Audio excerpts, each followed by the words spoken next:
സൈക്യാട്രിസ്റ്റിനെ കണ്ട life long മരുന്ന് കഴിക്കേണ്ടി വരും. ഇത് പലരും പറഞ്ഞ് അല്ലെങ്കിൽ ഇപ്പോഴും ആൾക്കാർ പറഞ്ഞുകൊണ്ടിരിക്കുന്ന ഒരു സംഭവമാണ്. പക്ഷെ ഇത് ശരിക്കും ശരിയാണോ? ഒരിക്കലുമല്ല.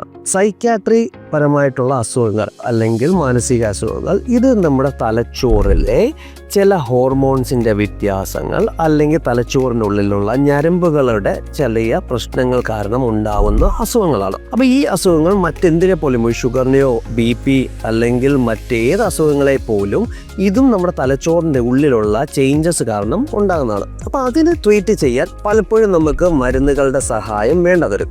അത് ഡിപ്പെൻഡ് ആണ്. ചിലപ്പോൾ നമ്മുടെ ഒരു സ്റ്റേജ് വൈസ്, അതായത് ഇപ്പോൾ ഡിപ്രഷൻ ഏറ്റവും സ്റ്റാർട്ടിങ് സ്റ്റേജിലാണെന്നുണ്ടെങ്കിൽ പലപ്പോഴും നമുക്ക് മെഡിസിൻ്റെ ആവശ്യമില്ല. നമ്മുടെ ചില ജീവിത ശൈലികളിലുള്ള മാറ്റങ്ങൾ, നമ്മുടെ കുറച്ച് ട്രിക്സ് യൂസ് ചെയ്യുന്നതോടെ അത് മാറാൻ കഴിയും. പക്ഷെ അതേസമയം അതൊരു ക്രോണിക് സ്റ്റേജിലോട്ട് എത്തിക്കഴിഞ്ഞാൽ നമ്മുടെ തലച്ചോറിനുള്ളിൽ പല മാറ്റങ്ങളും സംഭവിക്കും. അപ്പോൾ ആ മാറ്റങ്ങളെ തിരിച്ച് റിവേർട്ട് ചെയ്യണം അല്ലെങ്കിൽ അതിനെ ശരിയാക്കിയെടുക്കണം എന്നുണ്ടെങ്കിൽ മരുന്നുകളുടെ ആവശ്യമുണ്ട്. പക്ഷേ ഈ മരുന്നുകൾ നിങ്ങൾക്ക് ഹാനികരമാണോ? അല്ല.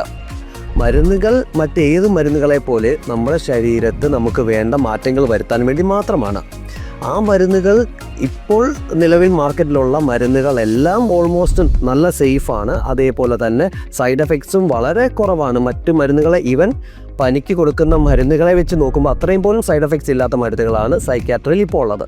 പക്ഷേ ഈ തെറ്റിദ്ധാരണ മൂലം പലരും മരുന്നുകൾ കഴിക്കാനോ അല്ലെങ്കിൽ അതിനെ തുടർച്ചയായിട്ട് അസുഖം മാറിക്കഴിഞ്ഞ് തുടർച്ചയായിട്ട് കഴിക്കാനുള്ള ഒരു വിസമ്മതം കാണിക്കുന്നത് കൊണ്ട് പലപ്പോഴും അസുഖങ്ങൾ പിന്നെയും, അതായത് നമ്മുടെ ബ്രെയിനിലെ ചേഞ്ചസുകളെ മാറ്റാൻ പൂർണ്ണമായും കഴിഞ്ഞില്ല. ഇതിനു മുമ്പേ മരുന്നുകൾ നിർത്തുമ്പോൾ പിന്നെയും അസുഖം തിരിച്ചു വരാനുള്ള ചാൻസ് ഹൈ ആണ്.